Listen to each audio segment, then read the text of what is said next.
Welcome to AI for You. Today's use case focuses on conducting platform specific audience research to inform your content distribution strategy. Many higher ed institutions create content without understanding where their audiences actually discover and consume information, leading to wasted effort on platforms that don't matter while neglecting channels that drive decisions. You need to create a systematic research process to identify which platforms and channels influence your target audiences before you invest in content creation and distribution. Using the prompt in today's show notes, you can analyze where your prospective students, current students, alumni, and other key audiences are finding information and making decisions. In this episode, we explore content marketing strategy and AI integration with Ross Simmons, the founder and CEO of Foundation Marketing and the author of Create Once, Distribute Forever, and the host of the Create Like the Greats podcast. I'm excited for this discussion, and I know it's going to be fantastic. Let's jump right in.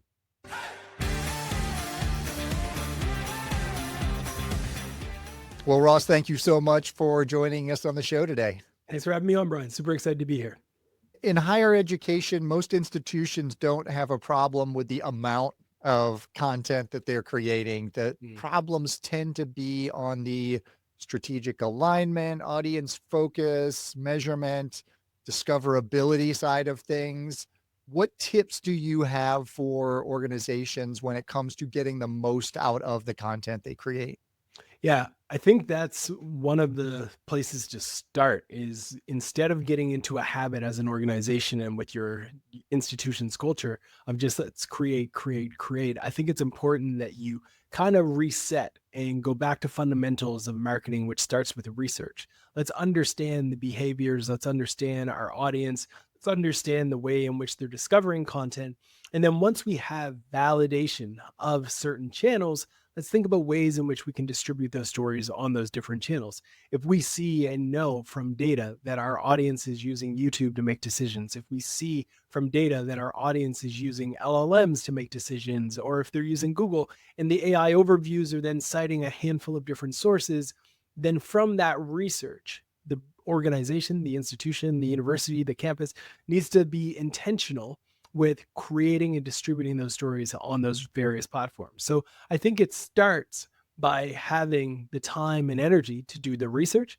And then instead of just getting into a habit of creation, thinking intentionally around distribution.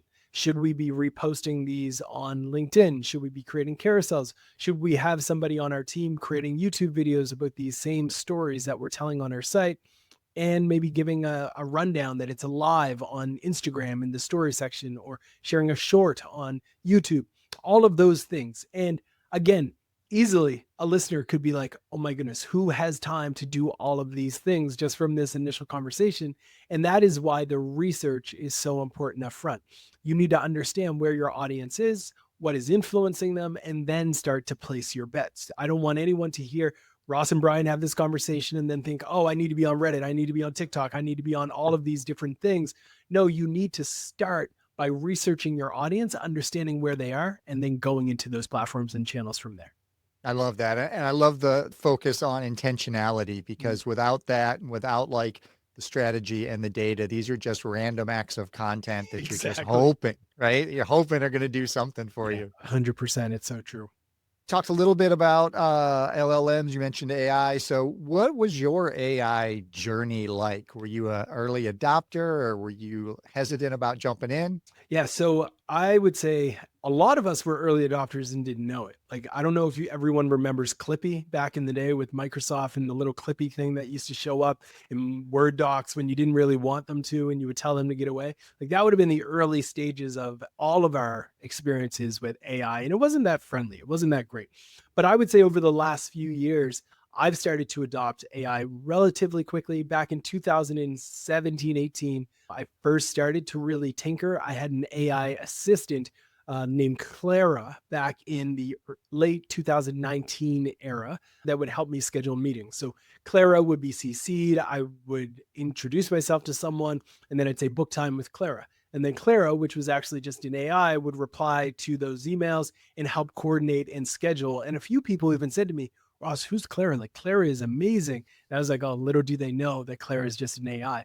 So I had been early. I've been using it for quite some time. I think I gave a keynote on AI and how it's impacting marketers back in 2017. So it's definitely something that I've been watching and monitoring, and now it's everywhere. So it's been a fascinating shift that has occurred. I wish I was way more intentional and more of a deeper believer than I even was back then. It's definitely impacting all of us, whether it's on the consumer side or in our work life. It's been fascinating. What about you? How early were you with the wave?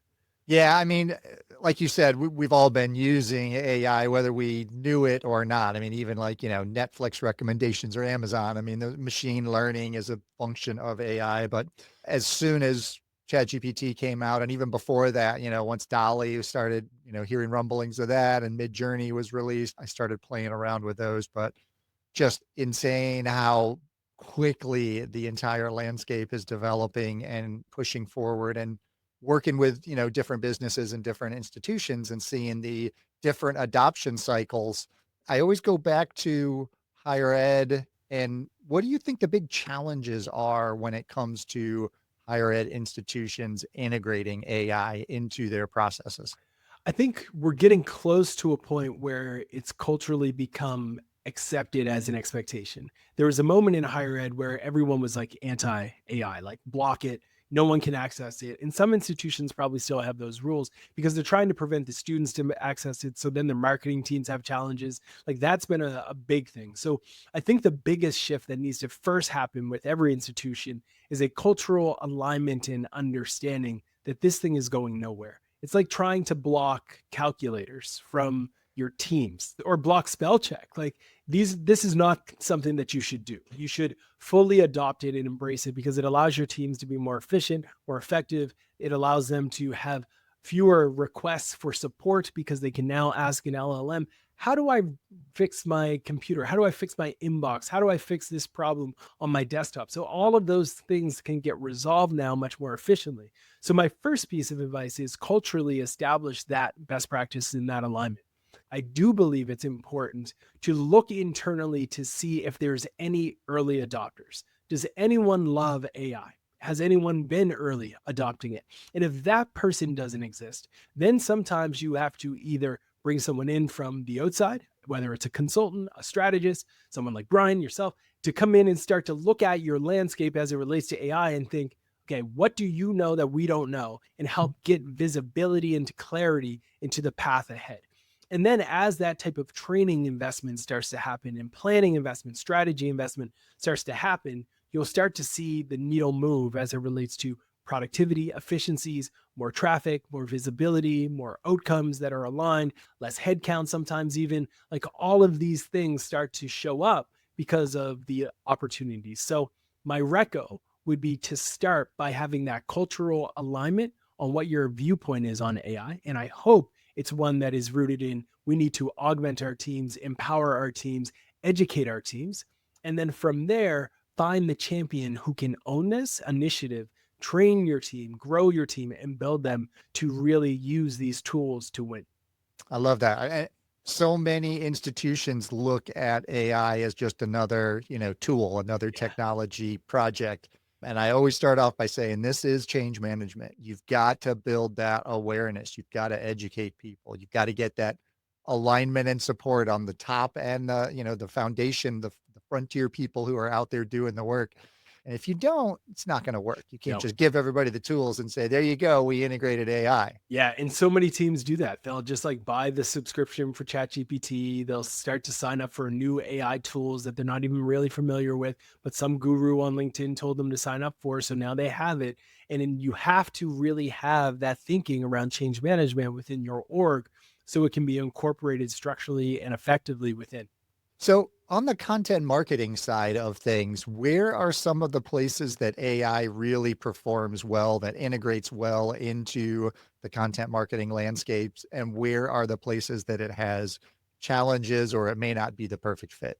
So when it comes to discoverability through search, through AI, through LLMs, through written word, AI is a superpower. AI gives you the ability to scale content production at a rate that we have never seen before. So organizations and institutions who have sometimes maybe struggled to create search engine optimized content, now we're talking about answer engine optimization, generative engine optimization, whatever you want to call it, AEO, IEO, EIEIO, all of the acronyms are thrown out there for this thing. You can use AI today to do a really good job at producing that initial draft that I then still believe should be edited, reviewed by a human, and then taken that final mile.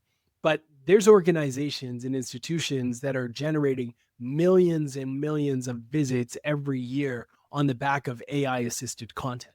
We've been working with partners on this type of thing for the last 3 years, and the results have been wild because we don't believe in control C, control V with AI content today. We're not there yet, or at least we're not believers or seeing the results that we believe you still have to have a subject matter expert, somebody who understands your stories, your brand, your message to take it that final stretch, but you can still produce thousands of assets in a calendar year that influence the LLMs, that influence your buyers and influence the way that you show up. Now, where does AI fall flat? I believe that AI falls flat in the things that are human oriented. So what does that mean? It means AI does not have good taste.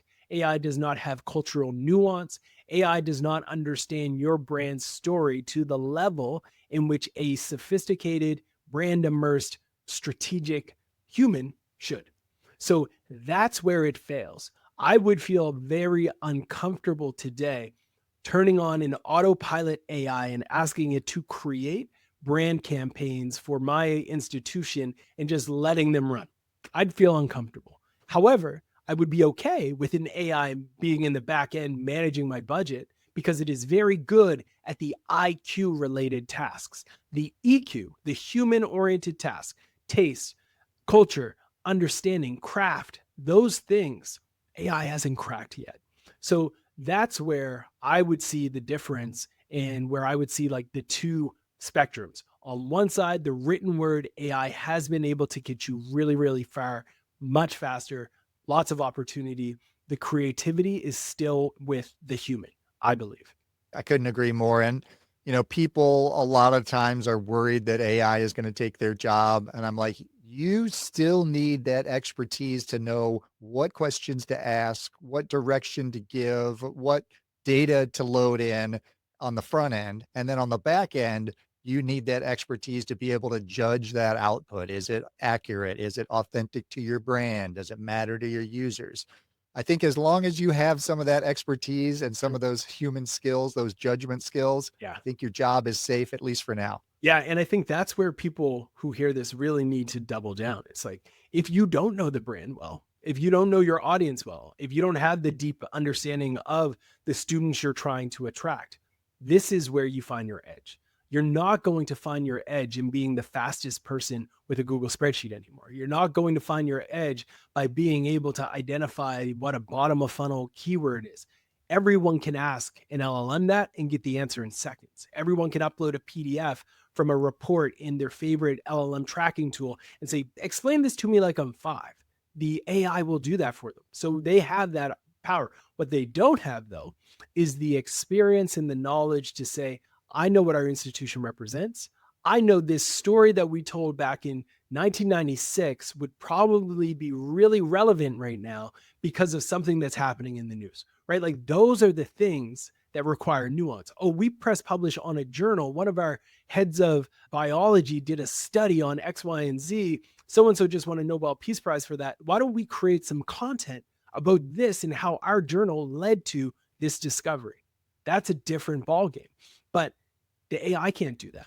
It takes that understanding by the marketer to be able to do that, which is why I still think like we're kind of going back into time, Brian. Like we're kind of going back into time of this is how marketing used to be. This is how marketing was supposed to be, where we cared about the user, where we cared more about the human than the dashboard that was telling us our traffic was going up and to the right. So I love it. I'm all for it.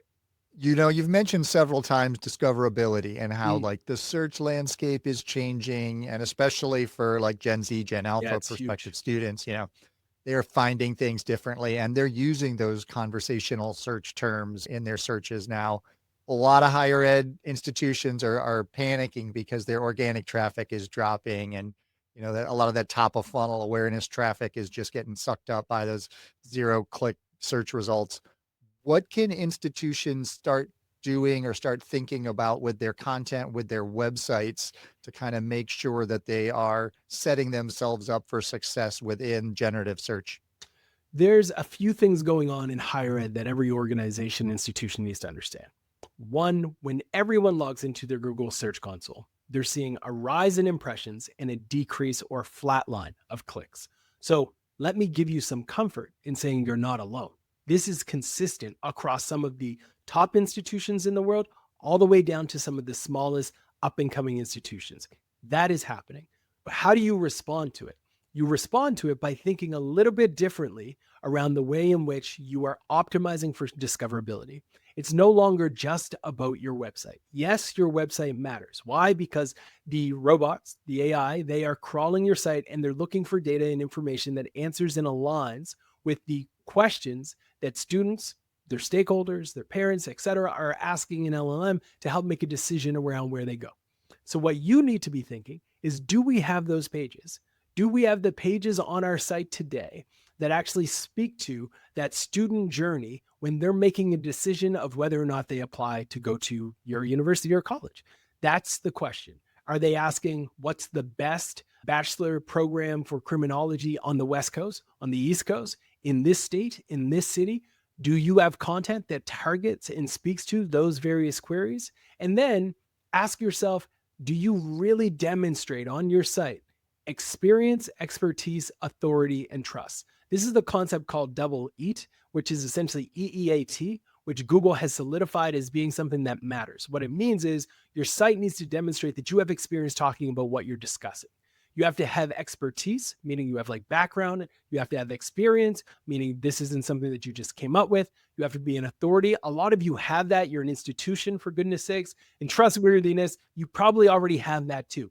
So you have to have signals on your site that validate that these are true things. Like, do you talk about awards that you've received? Do you talk about being listed as one of the top institutions for X, Y, and Z? Do you talk about studies that you may have run internally to talk about the success of your students? All of these things, when on your landing pages, increases your visibility and ability to show up in the LLMs. That's on your site. Now, here's where things get a little bit more nuanced. It's not just scraping and looking at your website. It's also looking at a Reddit thread. It's also looking at a YouTube video. It's also looking at an influencer's blog from 2022 that was written by someone who has no understanding of who you are, but they just know SEO. And the LLMs are scraping all of these things to help inform the response to the student, to the stakeholders, etc. So what do you do there? You have to think about how to own your brand on Reddit. Do you want to create a subreddit for your institution? It probably already exists, and it was probably created by students. Maybe they're alumni now and they like you. That would be best case scenario. I know a lot of institutions we've worked with, it was created by like students, and they're like so scared to go into these subreddits because some of them are hostile, some of them aren't that friendly. And they're like, how do we approach this? You can reach out to the mods, folks. You can reach out to the mods, ask them if they're open to the university, the institution having a presence there. That works well. There's a lot of things. When you think about the holistic, like discoverability, Reddit is a key part. We did a study recently, and in ChatGPT, nearly 60% of queries included a citation to Reddit. It's absolutely wild. We're also seeing citations to LinkedIn.com. So a lot of institutions think of LinkedIn as an alumni channel or a staffing channel, not necessarily a channel to reach their students. Well, if the LLMs are scraping the data on LinkedIn and their articles on LinkedIn, those beautiful stories that you're pressing publish on your website, maybe you can repurpose those as an article or a newsletter on LinkedIn.com as well.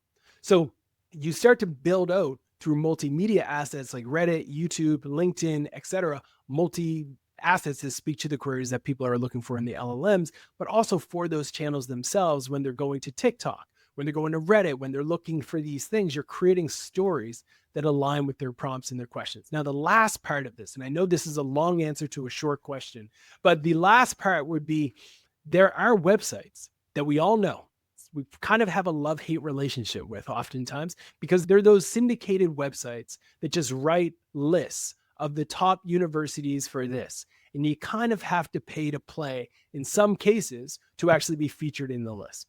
Those are being cited in the LLMs every single day. So whether we like them or we don't, the reality is they're being cited. So we kind of have to play that game as well.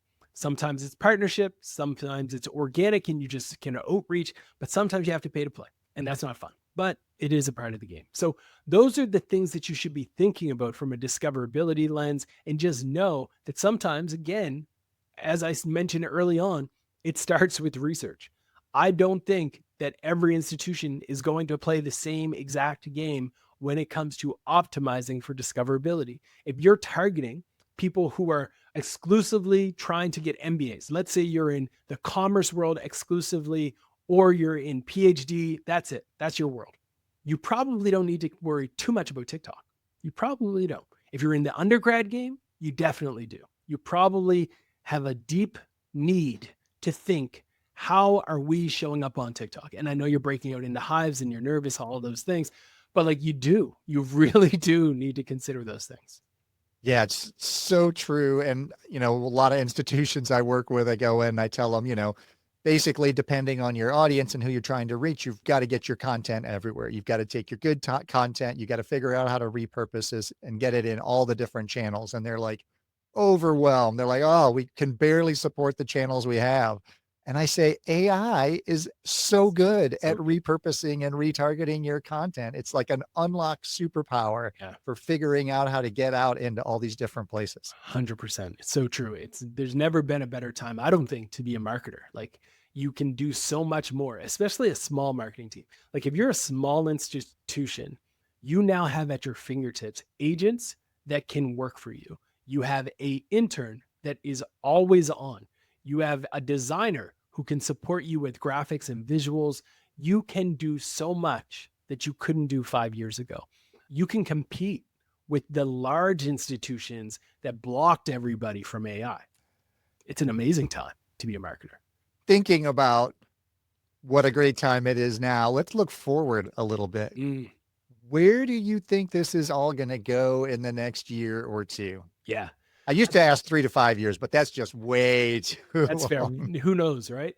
I think in the next year or two, one of the biggest shifts that we're all going to experience is transactions without actual visits. What I mean by that is, in the future, I don't see myself browsing around on a website and making a decision influenced by my own eyes. I believe I'll say to my LLM, hey, I'm very much interested in getting some electrolyte powder. Can you go do some research for me, identify the top 5, and then look at my bank account and check which ones should be in my budget, and go check out for me and go purchase some electrolytes and have it ordered to my address. And because Google has Google Pay connected, because it knows my calendar, because it has my browser history, because it knows what I watch on YouTube, and because it has access to all of this information and Google AI overviews, I think it's going to be the leader in all of this. But I do believe that in the future, we're going to be able to have transactions happen much more faster. Here's where it gets a little bit weird. I also think that in the future, you'll be able to say, hey, can you go apply for 5 different universities on the East Coast for me? And it will apply for me. And that's wild. It's going to swipe my credit card. It's going to pay. It's going to do whatever it needs to do for me to actually apply. It will take all of the information from what it knows about me and fill it out. It knows my address. It knows my name. It might have some questions and it might prompt me and say, how would you respond to these? And I won't have to type them. I can just use my voice and describe them. And this, to me, a lot of people would say, I think that's like 10 years. No, I don't. I think this is like 2. I think this is 2 years out. It's going to be fascinating. Yeah, I think the age of the AI personal assistant is like imminent upon us. And I think soon, instead of just like B2B and B2C, we're going to be B to A or A to A, where our agents are talking to the consumer agents, to the prospective student agents, and then we're feeding in the strategy and the data, and they are making the final decision. But It's Yeah. all the agents that are doing all that processing And and this is research. why it's so important for institutions today to lay the foundation for their sites, because in the future, if all of that information doesn't exist, you're never going to be picked. You will not be picked when the robot is making the decision. So today, there's two things that matter. One, make yourself crawlable and nice for the robots. Ensure that you have the landing pages, the prompts are aligned with your queries. You're speaking to the localization of universities. If somebody is looking for an institution nearby, then maybe you should have pages that speak to the different states in which you can target. You need to own that. Then brand matters more than ever before, because the human might avoid the AI if they already have a deep brand connection. If they feel good about this idea of, wow, campus life is going to be great if I get to that institution. Oh, look at all the successful people who graduated from that business school. That's where I want to go. If that is in my mental, forget the robot. I know what I want. I want that institution. I want to be associated with that brand and the concepts and the values that you represent. So you have two options. You have to optimize for the robot while also connecting with the human. And if you do that, you win. One of the questions I always finish with is, what AI use cases have been most helpful for you, either personally or professionally? So I love voice mode on the LLMs, and I have a lot of fun with them. There's the ability with deep research to have ChatGPT to actually go out and do some very in-depth research. And what I will do, and I know this is geeky, but every night before I go to bed, I'll have this complex idea or thought that I want AI to think about. And I'll just have a quick conversation where I'll say, hey, ChatGPT, it's me. Here's what I'm thinking. This is what I'm trying to figure out. This is a rundown on the situation. I want you to go and do a deep dive and analysis of this thing, this thing, this thing. Sometimes it's stocks, sometimes it's business, sometimes it's organizational, sometimes it's even like, how can I get better at golf? I want you to really dive deep, and I'll upload images of like my swing, and I'll say, review all of this, and then come back to me with a response. I'll go back to my phone sometimes in the morning, and it'll be like, ChatGPT did research for 2 hours and 33 minutes. And I'm like, good. That's a deep dive into this concept. And then I'll read it and I'll consume it. But recently, I've actually started to copy and paste its response into this tool called 11 Labs, which is an audio version.